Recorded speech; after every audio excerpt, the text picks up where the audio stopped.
नमस्कार, मैं हूं खान। दिन भर की खबरों में सबसे पहले डालती है नजर आज के मुख्य समाचारों पर। राजनीतिक हस्तक्षेप से कास्ट करने से वंचित करने का लगाया आरोप, मीडिया के सामने आया दूसरा पक्ष। पेपर लीक प्रकरणों की सीबीआई जांच करवाने की मांग मुहूर, आम आदमी पार्टी कार्यकर्ताओं ने मुख्यमंत्री के नाम सौंपा ज्ञापन।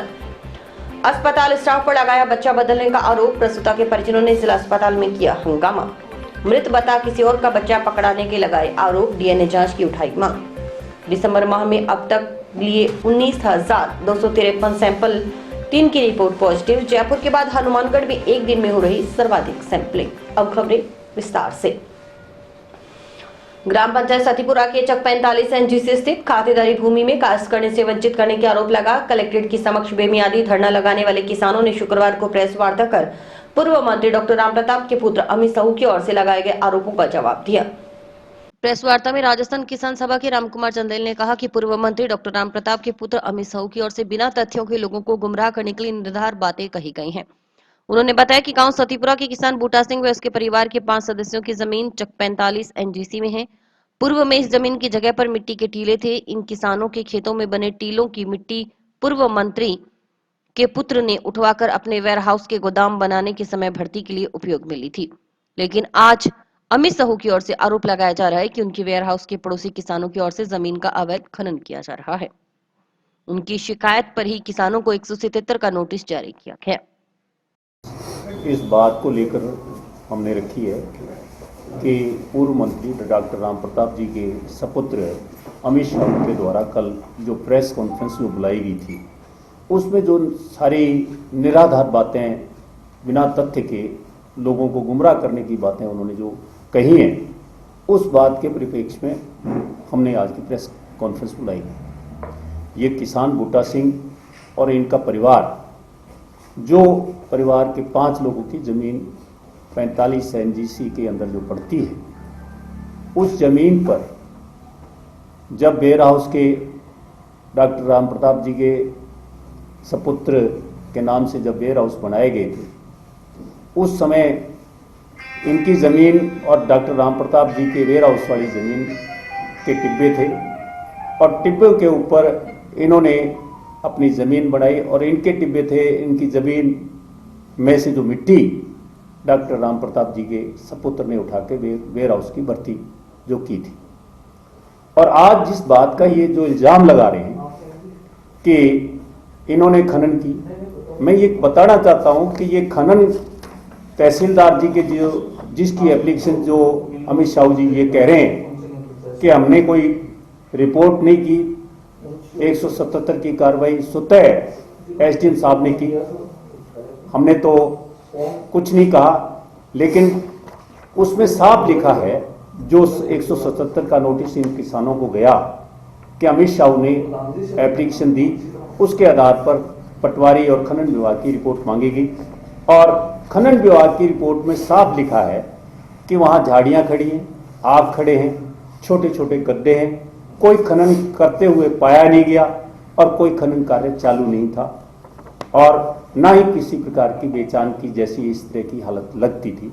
तो ये पटवारी की रिपोर्ट में भी ये है और खनन विभाग की रिपोर्ट में भी ये 15 से 20 फुट का जो खड्डे होने के आरोप लगाते हैं, वो उसमें कहीं उस रिपोर्ट के अंदर दर्ज नहीं है। ये गरीब परिवार के लोग जिन पर 2-2, 4-4 बीघे जमीन है, इनकी स्थिति नहीं थी कि उस जमीन के अंदर जो है किराया लगा के समतल करें।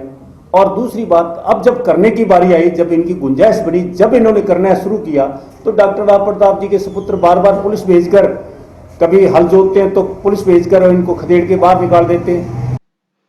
आम आदमी पार्टी के सुभाष गोदारा ने अमित साहू की ओर से झोलाछाप राजनीति करने के आरोप लगाने के संबंध में कहा कि वे इस तरह की अनगढ़ बयानबाजी न करें, स्वच्छ राजनीति करने दें, मिल बैठकर बात को सुलझाया जाए। गोदारा ने कहा कि कोई पीड़ित उनके पास आता है तो वे सदैव उनके साथ खड़े रहेंगे, इसमें राजनीति करने जैसी कोई बात नहीं। मेरे छोटे भाई से यही कहना चाहूँगा कि मैंने तो शब्द का नहीं कहा, वापस लेने का और न लेने का। तो आप कहते हैं धोले साहब, फलाना साहब, ढुलका साहब, हमने तो धोले नहीं चके, पर आपने जूतियाँ जरूर चुकी है गुरुद्वारा में जाके, वो हम नहीं करेंगे। तो स्वच्छ राजनीति करने दो अच्छे रहेंगे, अच्छा समाज है अपना, अच्छा सिस्टम है, मिल बैठ के बात करो, मिल बैठ के आपस में हमें कोई गुरेज नहीं है, जो हमारे पास आएगा दुखी हम उसके साथ लगेंगे, यही हमारा कहना है। प्रेस वार्ता में किसान सुखजीवन सिंह ने आरोप लगाया कि गांव के कुछ भाजपा कार्यकर्ता उन्हें आकर धमकाते हैं, वे अपनी जमीन का बेचान कर दें। ऐसे में उन्हें बेवजह परेशान किया जा रहा है।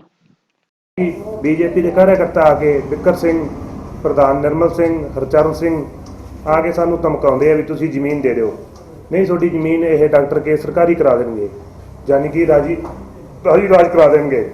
ਤਾਂ ਸਾਨੂੰ ਕਹਿੰਦੇ ਤੁਹਾਨੂੰ 22 ਲੱਖ ਰੁਪਇਆ ਦਿੰਨੇ ਆ, 2 ਸਾਲ ਬਾਅਦ ਤੁਹਾਨੂੰ ਪੈਸੇ ਦੇਵਾਂਗੇ, ਤੇ ਨਹੀਂ ਤੁਸੀਂ ਜ਼ਮੀਨ ਨਹੀਂ ਦਿੰਦੇ ਤਾਂ ਤੁਹਾਡੀ ਜ਼ਮੀਨ ਸਰਕਾਰੀ ਹੋ ਜੂਗੀ। ਸਾਨੂੰ ਡਰਾਇਆ ਧਮਕਾਇਆ ਜਾ ਰਿਹਾ। ਹਾਂ ਅਸੀਂ ਜ਼ਮੀਨ ਨਹੀਂ ਵੇਚਣੀ, ਅਸੀਂ ਉੱਥੇ ਕਾਸ਼ਤ ਕਰਨੀ ਹੈ।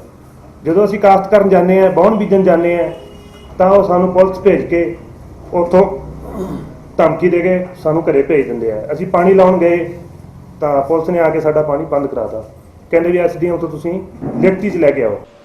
टाउन के महात्मा गांधी स्मृति जिला अस्पताल की नर्सरी में भर्ती एक नवजात बच्चे की मौत होने पर शुक्रवार को परिजनों ने अस्पताल में हंगामा कर दिया। हंगामा कर रहे परिजनों ने गंभीर आरोप लगाया कि अस्पताल स्टाफ नर्सरी में भर्ती किसी एक अन्य बच्चे को उनका बच्चा बता उसकी देखभाल करवाता रहा, लेकिन शुक्रवार सुबह उनके बच्चे को मृत बता कोई और बच्चा उन्हें थमा दिया। परिजनों ने डीएनए जांच करवाने की मांग करते हुए इसकी शिकायत अस्पताल के प्रमुख चिकित्सा अधिकारी से की।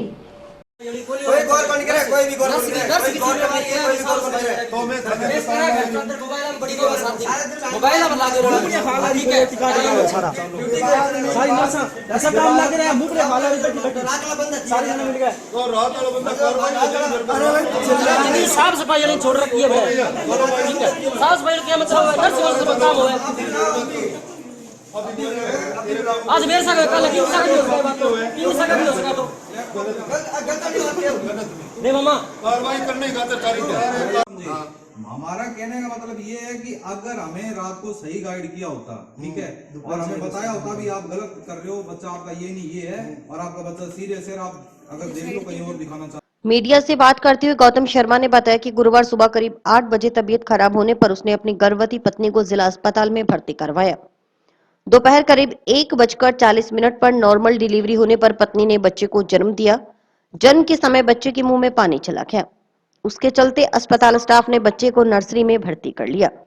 कुछ समय बाद उसे बच्चे का डायपर बदलने के लिए बुलाया गया। उसने 3-4 बार अस्पताल स्टाफ के साथ नर्सरी में जाकर बच्चे के डायपर बदले व देखभाल की, लेकिन शुक्रवार सुबह करीब 6 बजे अस्पताल स्टाफ ने फोन कर बुलाया और जानकारी दी कि उसके बच्चे की मौत हो गई है। लेकिन जब वह नर्सरी में गया तो वहां पता चला कि अस्पताल स्टाफ के बताए अनुसार जिस बच्चे के उसने 3-4 बार डायपर बदले वह सही हालत में भर्ती था, जबकि जिस बच्चे की मौत हुई वह और था। अस्पताल स्टाफ की ओर से मृत बच्चे को उसका बच्चा बताया गया है। अगर स्टाफ उसे पहले ही ये बता देता कि उसके बच्चे की हालत खराब है तो वह उसे किसी अन्य अस्पताल ले जाकर इलाज करवा देता। अस्पताल स्टाफ की लापरवाही के कारण उसके बच्चे की जान चली गई। साथ ही कहा कि मृत बच्चा उनका है या नहीं इसका पता चलाने के लिए डीएनए जांच करवाई जाए। उन्होंने आशंका जताई कि अस्पताल स्टाफ की ओर से रुपए लेकर उनका बच्चा बदला गया है। स्वस्थ बच्चे की जगह किसी और का मृत बच्चा उन्हें पकड़ा दिया गया। उन्होंने इसमें अस्पताल स्टाफ की मिलीभगत होने का आरोप लगाया। मैं अपनी वाइफ को लेके आया था सुबह, ठीक है, और 1:40 पे मेरे बच्चे जन्म दिया और बच्चे के मुंह पानी चला गया था, तो इसकी वजह से नर्सरी में बच्चे को एडमिट करा दिया। तो उसके बाद मेरे को बुलाया गया था उनको डायपर वगैरह चेंज करने के लिए, ठीक है। तो वहाँ के स्टाफ मेरे साथ गया और उस बच्चे के पास लेके गए और बच्चा दिखाया, वो डायपर चेंज करवाए उसके, ठीक है।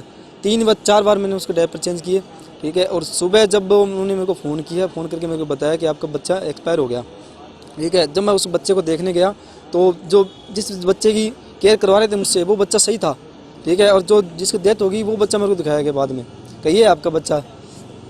उन्होंने उनके कारण अगर वो बता देते मेरे को कि आपके बच्चे की ज़्यादा ख़राब है तो मैं अपने बच्चे को कहीं भी दिखा लेता।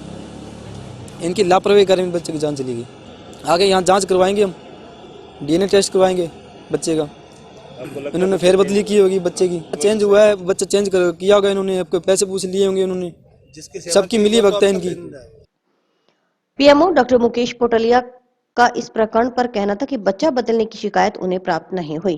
बाकायदा नर्सरी में भर्ती बच्चों के टैग लगाए जाते हैं ताकि ऐसी स्थिति पैदा ही न हो। स्टाफ पर लापरवाही बरतने के आरोप लगाए जा रहे हैं। इसकी जांच करवाने के लिए जांच कमेटी गठित की जा रही है। जांच में स्टाफ की लापरवाही सामने आई तो नियमानुसार कार्रवाई की जाएगी। बच्चे बदलने की शिकायत प्राप्त नहीं हुई है, तो कह रहे हैं कि स्टाफ द्वारा कोई लापरवाही बरती गई थी और गलत बच्चे का पहले बता दिया गया था। बच्चे के टैग लगे होते हैं, बच्चे बदलने संबंधी ना तो कोई शिकायत प्राप्त हुई है और शिकायत ये प्राप्त हुई है कि स्टाफ द्वारा लापरवाही बरती गई थी। उसके लिए जांच कमेटी गठित की जा रही है और जिसकी स्टाफ की लापरवाही अगर सामने आती है तो नियमानुसार स्टाफ पर कार्रवाई की जाएगी। फाइनेंसर से तंग आकर नहर में कूद आत्महत्या करने के मामले में पुलिस पर कार्रवाई न करने का आरोप लगाते हुए गांव जोड़किया निवासी मृतक युवक के परिजन इंसाफ दिलाने की गुहार लेकर शुक्रवार को कलेक्टर की चौखट पर पहुंचे। परिजनों में अधिकतर महिलाएं शामिल थी। उन्होंने पुलिस पर करीब 2 माह से अधिक पुराने मामले में अनावश्यक देरी करने व सुसाइड नोट में नामजद आरोपियों को गिरफ्तार नहीं करने का आरोप लगाया।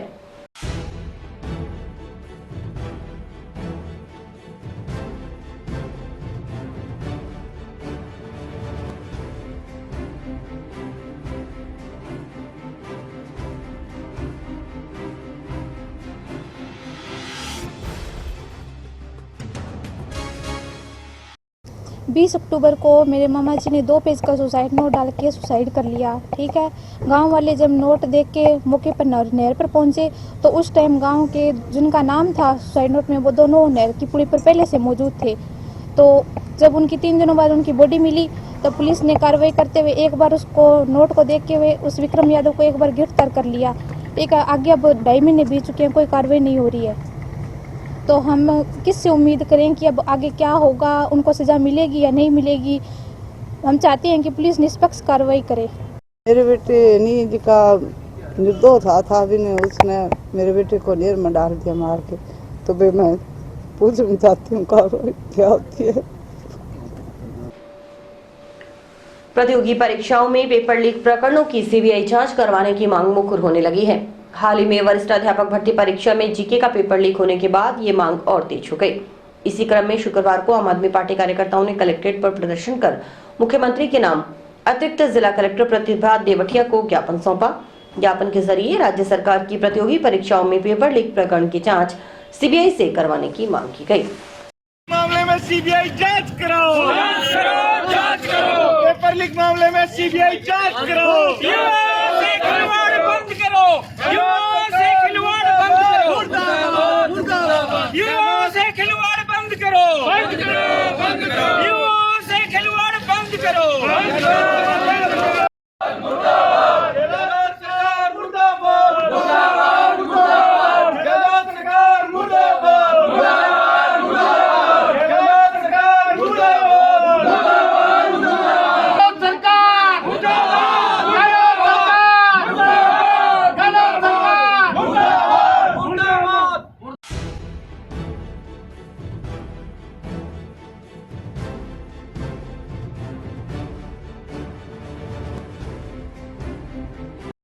ये जो अभी द्वितीय श्रेणी अध्यापक का जो पेपर लीक हुआ है उसी मामले को लेकर आज आम आदमी पार्टी हनुमानगढ़ ने जिला कलेक्टर महोदय को मुख्यमंत्री के नाम ज्ञापन दिया। ज्ञापन में विशेष मांग हमारी है कि इसकी सीबीआई जांच होनी चाहिए ताकि असल वजह का पता लग सके कि इसके असल में मास्टरमाइंड है कौन। नाम तो आ जाता है जो गिरोह में शामिल होते हैं उन लोग, लेकिन असल मास्टरमाइंड हमारा मानना ये है कि हमारा अंदाजा है कि ये जो सरकार में बैठे जो मंत्री हैं उन्हीं के भतीजे भांजे और वही सब हैं जो बड़े बड़े संस्था चलाते हैं और करते हैं, वहीं से पेपर लीक होता है। तो इसकी सीबीआई जांच होनी चाहिए ताकि प्रदेश के युवाओं को न्याय मिल सके।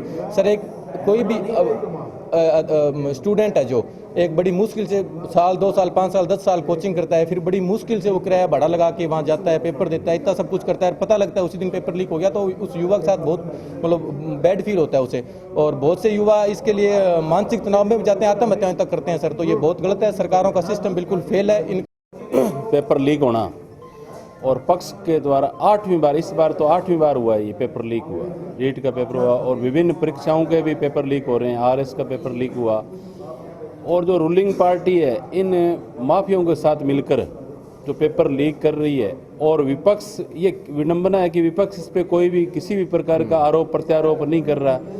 दोनों पार्टियों की मिली भगत करके ये युवाओं के भविष्य के साथ खिलवाड़ किया जा रहा है। साथ में एक विद्यार्थी भी हूँ और जैसे कि सेकंड ईयर का पेपर लीक हुआ साथियों, मैंने भी पेपर ये दिया था और लीक होने की संभावना होकर, यानी सरकार को लेकर मैं ये कहना चाहूँगा कि हम कितनी मेहनत करते हैं, तैयारी करते हैं, किस हिसाब से हमें हमारे घर वाले बीएड करवाई है और हमें पढ़ाने के लिए बाहर भेजते हैं। तो साथियों मैं यही कहना चाहूँगा एक विद्यार्थी होने के नाते, यानी जो पेपर दे रहे हैं उनके साथ क्या बीतती है, जो पेपर लीक करवाने उनकी सरकारें तो कि पेपर लीक हो गया, हम निकलते हैं कि तो सुबह निकलते हैं इस कड़क की ठंड में और पेपर लीक हो गए, सूचना सुन के हमें इतना अफसोस होता है। श्री ओम पन्ना टाइगर फोर्स सदस्यों की ओर से नए साल का सेलिब्रेशन पार्टी करने की जगह रक्तदान शिविर लगाकर किया जाएगा। शिविर के आयोजन के साथ ही सामाजिक सरोकार से जुड़े कार्यों का भी नए साल पर आगाज किया जाएगा। शिविर 1 जनवरी को आयोजित होगा। शिविर आयोजन की तैयारियों के संबंध में शुक्रवार को करणी माता मंदिर में बैठक संपन्न हुई। बैठक की अध्यक्षता प्रदेश मीडिया प्रभारी और जिलाध्यक्ष रविंद्र सिंह, भाई लोग ग्रुप जिलाध्यक्ष अजय सिंह ने करते हुए फोर्स की कार्य योजना के बारे में अवगत करवाया। प्रदेश मीडिया प्रभारी ने बताया कि श्री ओम पन्ना टाइगर फोर्स जिलाध्यक्ष रविंद्र सिंह सिसोदिया के जन्म दिवस पर नववर्ष के उपलक्ष्य में 1 जनवरी को रक्तदान किया जाएगा। शिविर का आयोजन भाई लोग ग्रुप नोहर और गोरक्षा दल जोरावरपुरा के सहयोग से रावसर के जोधाबास स्थित करणी माता मंदिर में किया जाएगा। सुबह 10 से दोपहर 2 बजे तक आयोजित होने वाले शिविर के मुख्य अतिथि पीलीबंगा विधायक धर्मेंद्र मोची, विशिष्ट अतिथि बाल कल्याण समिति अध्यक्ष जितेंद्र गोयल और रावसर पुलिस थाना प्रभारी रविंद्र सिंह नरूका होंगे। शिविर के साथ सम्मान समारोह का भी आयोजन किया जाएगा। उन्होंने शिविर में अधिक से अधिक लोगों को रक्तदान के लिए प्रेरित करने का आह्वान सदस्यों से करते हुए कहा कि एक बार फिर देश दुनिया में कोरोना वायरस के बढ़ रहे प्रकोप को देखते हुए रक्तदान शिविर में कोविड-19 दिशा निर्देशों की पूर्ण पालना करवाई जाएगी। आज करणी माता मंदिर जोधाबास में ओम पन्ना टाइगर फोर्स द्वारा मीटिंग रखी गई थी और जक्का साथी पधारिया बांगो बहुत बहुत धन्यवाद। और 1 तारीख को रक्तदान शिविर लगाया गया है। 1 तारीख को ज़्यादा संख्या में मेरा 36 कहूँगा सारा भाई पहुँचियो। ओम पन्ना टाइगर फोर्स और गोरक्षक दल और भाईचारा ग्रुप नौर सारा भाई अपील ज़्यादा संख्या में पहुँच कर रक्तदान करें। आज श्री ओम पन्ना टाइगर फोर्स की बैठक रावतसर करणी माता मंदिर में आयोजित की गई। जिलाध्यक्ष रविंद्र सिंह सिसोदिया और भाई लोग ग्रुप जिलाध्यक्ष अजय सिंह राणा के नेतृत्व में बैठक रखी गई, जिसके अंदर 1 जनवरी को करणी माता मंदिर में विशाल रक्तदान शिविर लगाने को लेकर चर्चा की गई। 9 वर्ष के उपलक्ष्य में और श्री ओम पन्ना टाइगर फोर्स के स्थापना दिवस को लेकर और जिलाध्यक्ष के जन्मदिन के उपलक्ष्य में ये विशाल रक्तदान शिविर का आयोजन किया जा रहा है और साथ में उत्कृष्ट कार्य करने वाले लोगों को सम्मान समारोह भी आयोजित किया जाएगा। इन सभी विषयों पर यहाँ पर चर्चा की गई है और ब्लड संग्रहण राजकीय चिकित्सालय हनुमानगढ़ ब्लड बैंक द्वारा किया जाएगा। आपको बता दें, इसमें खास बात यह है कि आज के युवा जिस तरह नशे की ओर अग्रसित हो रहे हैं, उनको नशे से दूर लाकर और 9 वर्ष पे जो दारू की पार्टी करते हैं वो दारू की पार्टी ना करें, इसको लेकर एक नेक कार्य को लेकर ये विशाल रक्तदान शिविर का आयोजन किया जा रहा है। मैं प्रदीप पाल, स्काई न्यूज हनुमानगढ़। और अभी वक्त है एक ब्रेक का।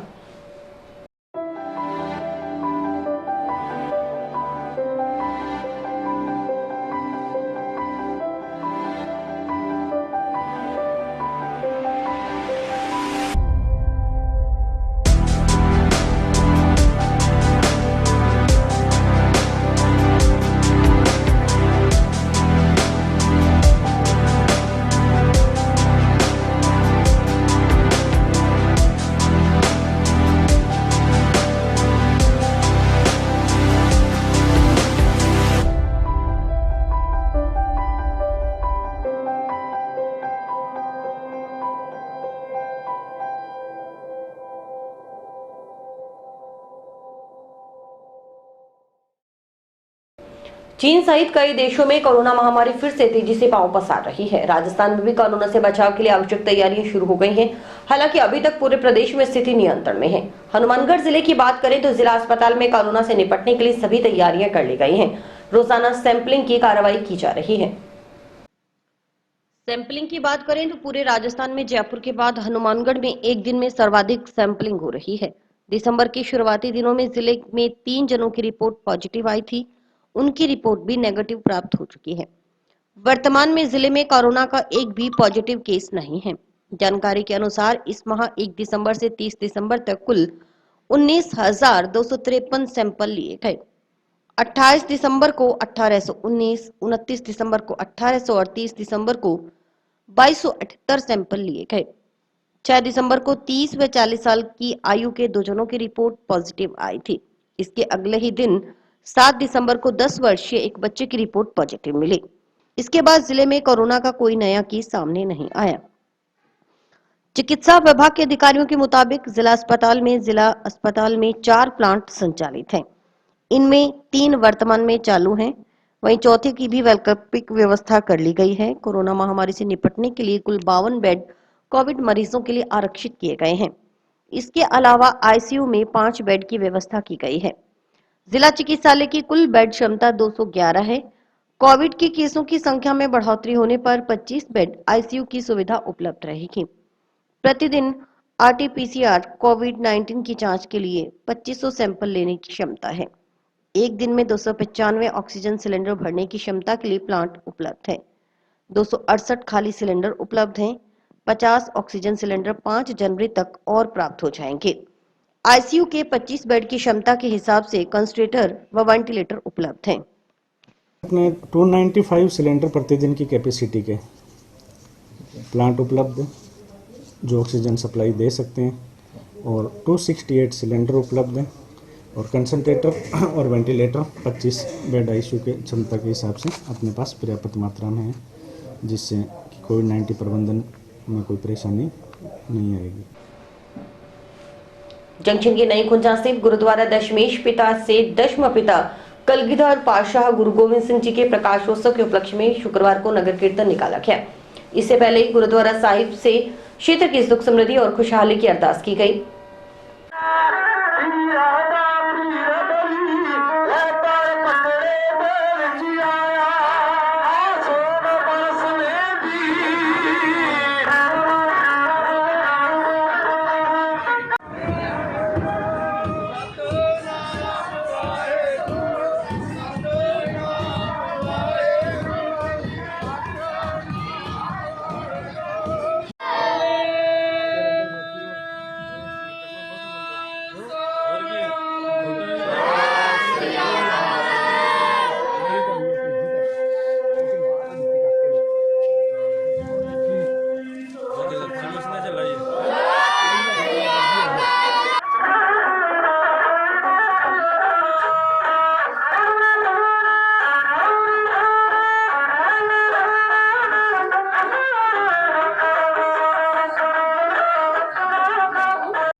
आप सब संगत जो कि अज का जो प्रोग्राम देख रही है, ये अज दशमेश पिता वार्ड नंबर 4 गुरुद्वारा साहिब विखे अज नगर कीर्तन का आयोजन किया गया है, जो कि 10वें पातशाह साहिब श्री गुरु गोबिंद साहिब जी का प्रकाश दिहाड़ा मना रही है संगत। सो बड़ी धूमधाम नाल आए साल ही संगत मनाउंदी है।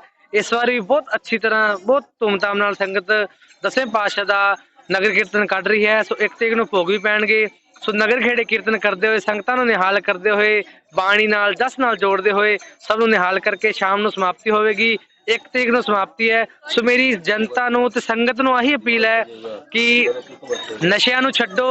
गुरु साहब ने अपने वास्ते बलिदानी दिती है। सो उस बलिदानी नूं ना भुल्लो। छोटे छोटे साहिबजादियां ने शहीदियां दित्तियां ने, किन्ना वास्ते दित्तियां ने, अपने वास्ते दित्तियां ने। गुरु साहब ने तो यह भी कहा सी, इन पुत्रन के शीस पे वार दिए सुचार, चार मुँह तो क्या वो जीवत की हजार। अपने विच वो गुरु साहब जी ने आपदे बच्चों नूं देखिया सी, आपदे साहिबजादियां नूं देखिया सी। सो आही मेरी अपील है, सिक्खी नाल जुड़ो, केस रखो, अमृत छको, सिंह सजो ते बाणी पढ़ो। टाउन में कॉलेज फाटक के पास निर्मित शहीद हेमू कलानी चौक का लोकार्पण हुआ। चौक का लोकार्पण कार्यक्रम में मुख्य अतिथि विधायक प्रतिनिधि व पीसीसी सदस्य भूपेंद्र चौधरी, सभापति गणेश बंसल, निर्माण समिति अध्यक्ष सुमित रणवा की ओर से किया गया। इस मौके पर पूज्य सिद्धि पंचायत सोसाइटी अध्यक्ष सहित गणमान्य नागरिक मौजूद रहे। इस मौके पर देशभक्ति व हेमू कलानी की जीवनी पर आधारित कार्यक्रम प्रस्तुत किया गया।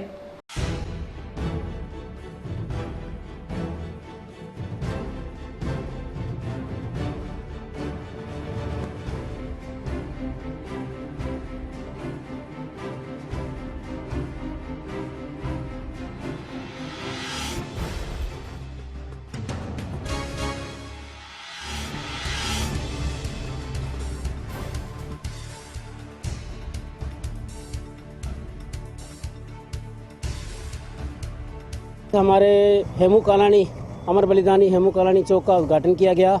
बहुत ही भव्य स्वागत किया गया। जयपुर से भी लोग आए हुए हैं और उद्घाटनकर्ता में मुख्य अतिथि के रूप में हमारे पीसीसी सदस्य चौधरी भूपेंद्र जी रहे। चेयरमैन साहब जो कि विकास दूत के नाम से जाने जाते हैं गणेश राज जी बंसल रहे।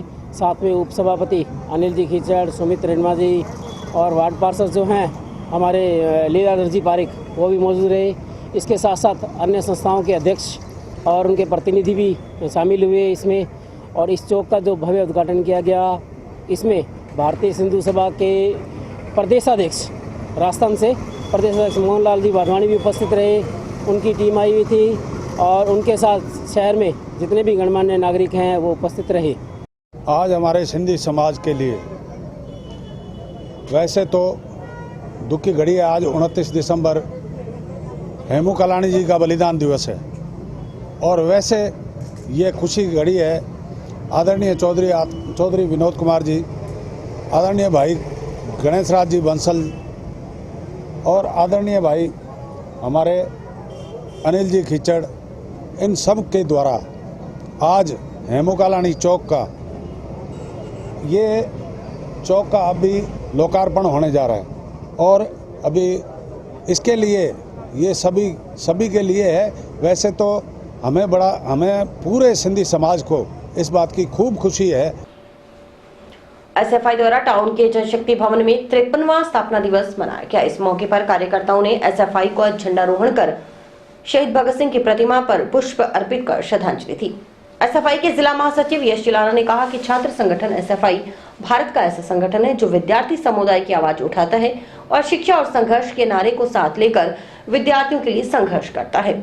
जिंदाबाद जिंदाबाद इंकलाब जिंदाबाद जिंदाबाद जिंदाबाद शहीद भगत सिंह अमर रहे अमर रहे अमर रहे। एसएफआई जिंदाबाद जिंदाबाद जिंदाबाद इंडिपेंडेंट डेमोक्रेसी सोशलिज्म जिंदाबाद जिंदाबाद जिंदाबाद। एसएफआई जिंदाबाद जिंदाबाद जिंदाबाद। साथियों, आज जिस छात्र संगठन में हम काम करते हैं, जिस छात्र संगठन में हम जाकर संघर्ष करते हैं, उस छात्र संगठन स्टूडेंट फेडरेशन ऑफ इंडिया का आज जन्मदिन है। आज 30 दिसंबर Student Federation of India SFI का 53वां स्थापना दिवस जो कि टाउन के जनशक्ति भवन में एसएफआई तहसील कमेटी हनुमानगढ़ द्वारा मनाया गया। इस मौके पर सभी छात्र छात्राओं ने मिलकर एसएफआई का झंडे का जो ध्वजारोहण किया और उसके साथ ही जो शहीद भगत सिंह की राह पर चलने वाला संगठन एसएफआई, उनके श्रद्धांजलि अर्पित कर उनकी प्रतिमा पर पुष्प अर्पित कर उनको श्रद्धांजलि अर्पित की गई। और तमाम मैं देखने वाले साथियों को हार्दिक बधाई देना चाहूंगा कि एसएफआई के आज 53 साल पूरे हो चुके हैं। एसएफआई के स्थापना दिवस के 53वें वर्ष की गांठ पर आपको सभी को शुभकामनाएं। एसएफआई वो संगठन है जो विद्यार्थियों की बात को लेकर विद्यार्थियों के लिए हमेशा संघर्ष करता है और विद्यार्थियों की आवाज को उठाता है। हर किसी भी विद्यार्थी के साथ किसी भी अन्याय हो, सबसे पहले देखने वाला संगठन छात्र संगठन एसएफआई है जिसमें हम काम करते हैं। इसलिए आज इस मौके को हमने बहुत ही सभी छात्र छात्राओं ने मिलकर बहुत ही खुशी अंदाज में मनाया है। और इसी के साथ समाचार समाप्त हुए। रोजाना देखते रहिए समाचार। नमस्कार।